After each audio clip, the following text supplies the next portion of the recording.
How do I reconnect with my inner goddess so I can discover my soul's purpose? That is today's heartfelt viewer question. You know, I feel your pain. For those of you who have been in my tribe a while, you know my story. I didn't always do what I do now, but it took a lot of growing pains, to put it mildly, to get to where I am now. So today's question comes from a woman who feels like she's living somebody else's life. She's going through the motions, doing everything she should do, everything that her spouse, her kids, society, parents expect of her, and yet she's miserable. This was me. This is my same, different circumstances, but same story that really sparked my career change and aha moment that led to really shifting what I do today. So for those of you who don't know my story, a few years back, I was at the pinnacle of my academic career. I was married. I was working on writing my first book. And from the outside looking in, people used to say to me, I'm so jealous of your life. It's the perfect life. You've got it all together. And I would just smile and nod and think to myself, you have no idea. You have no idea how miserable I am. And yet I couldn't put a finger on what it was that was missing from my life. Because like I said, from the outside looking in, I had it all. I had the house, I had the husband, I had the white picket fence, not literally, but you know, like I had the American dream. I had everything, for the most part, that I thought I'd always wanted. And I couldn't figure out, why am I so miserable? And I kept beating myself up for not being happy with what I had. Long story short, in the middle of writing this book for my academic career, I hit writer's block. And I've been writing all my life. I've never had writer's block. And this went on for 3 months. I had an agent who was interested in the book. She kept wanting to see the progress I'd made, and I hadn't made any progress because I had writer's block. So a good friend of mine put me in touch with a book coach with the idea that maybe she could help me figure out why I had writer's block.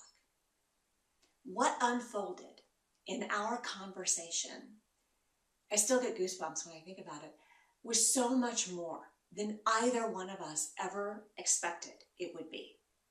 She ended up, after we talked for a while and went through kind of the basic questions to try to figure out why I had writer's block, she ended up asking me, can I take you through a meditation? Can I just lead you through a guided meditation? And I was like, sure. I'm a meditator. I've been meditating daily for years, and I hadn't meditated that day, so in my mind I'm like, yay, check, I can do my meditation and figure out why I have writer's block all in one fell swoop.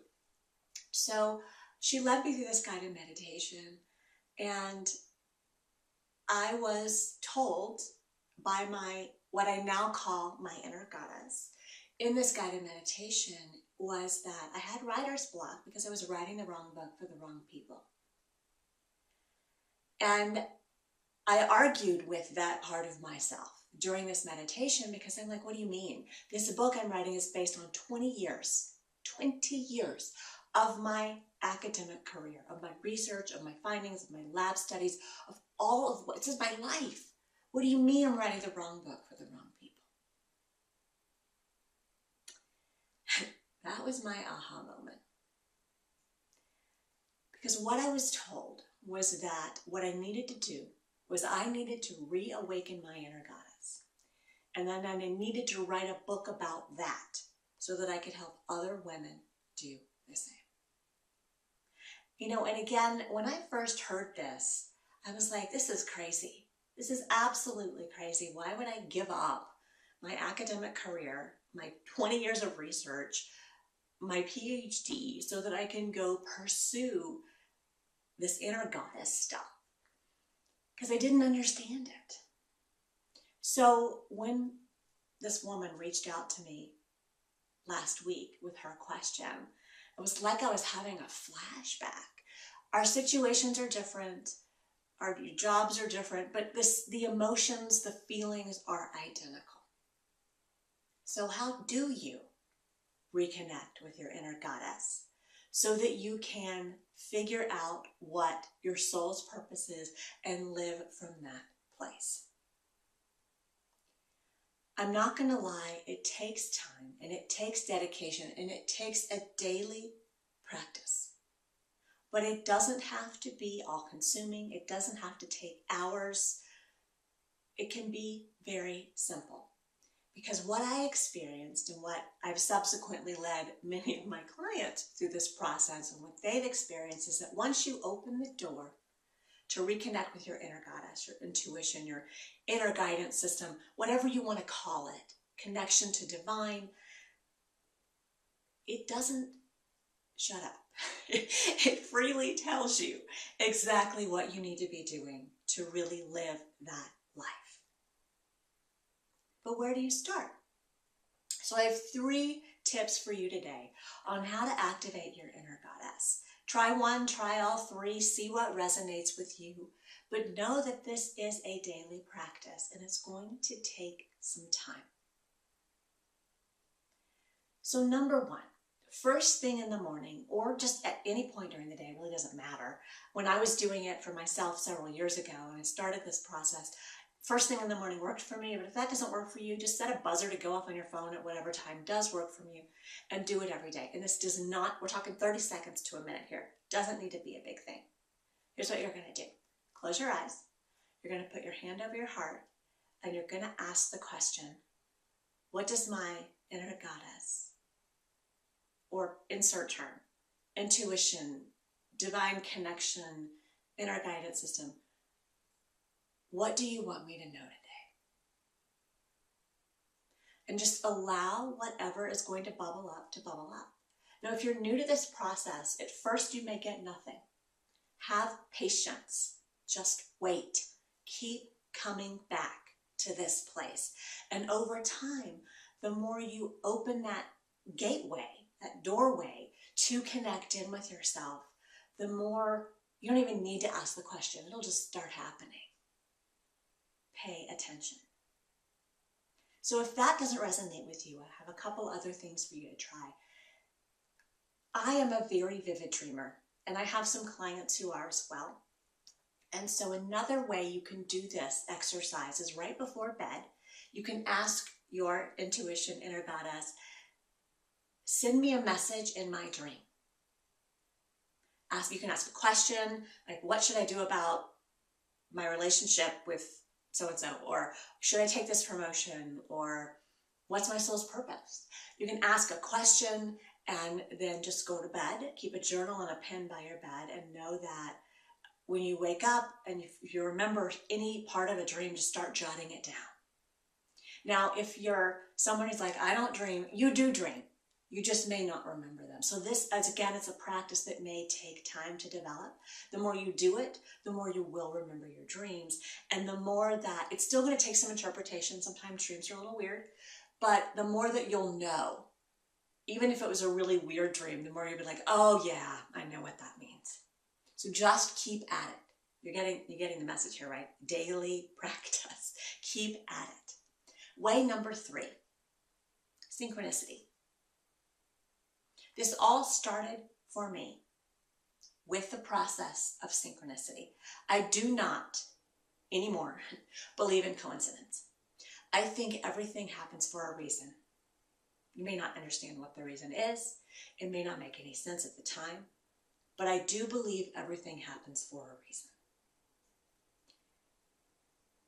So, I met that book coach because it needed to happen. Had she not led me through that guided meditation, I don't know that I ever would have had that aha moment. Allow synchronicity to happen. You can even ask for it. But again, when you wake up in the morning, you can say, God, universe, whatever, inner goddess, intuition, show me. Give me a sign that I will understand what it means, that will help answer my question about whatever it is, or that will help show me my life's purpose, or help me decide what to do about this job or this relationship or my fight with my daughter or whatever. And just be open and start to notice. Pick one, pick two, pick all three, but I promise you that the more you do this, the more you give yourself permission to actively connect in with you, the more you'll start to activate your inner goddess, reawaken that connection. And if it's your question of what's my soul's purpose, you'll figure it out. You don't need a book. You don't need a guru. You need you because you already know. That being said, sometimes we feel like we need a little help, right? So I've been getting so many questions lately about this kind of thing. What should I do with my life? What's my soul's purpose? I feel like I'm living somebody else's life. How do I take my power back? That I am actually holding a free call for you. It's called Blossoming Into You, Activate Your Inner Goddess. As I record this, it's tomorrow, which is April 25th, 2017. If you're watching this video a week, 2 weeks, 3 weeks from now, a year from now, don't worry, you can still sign up and get access to the recording. So go to the link below, drmarypritchard.com/blossom. Sign up and you'll either get the live call info if you're watching this video soon after I'm recording it, or you'll get the replay link if you're watching it later. So I hope that that serves you. I hope that that answers your question. This is a process. If you're wanting to speed things along and get a little more clarity, come on over, join us on the live call, or listen to the replay. And you can learn how to blossom into you and really activate and reawaken that connection with your inner goddess, your intuition. Much love, and I will chat with you next week. Bye for now.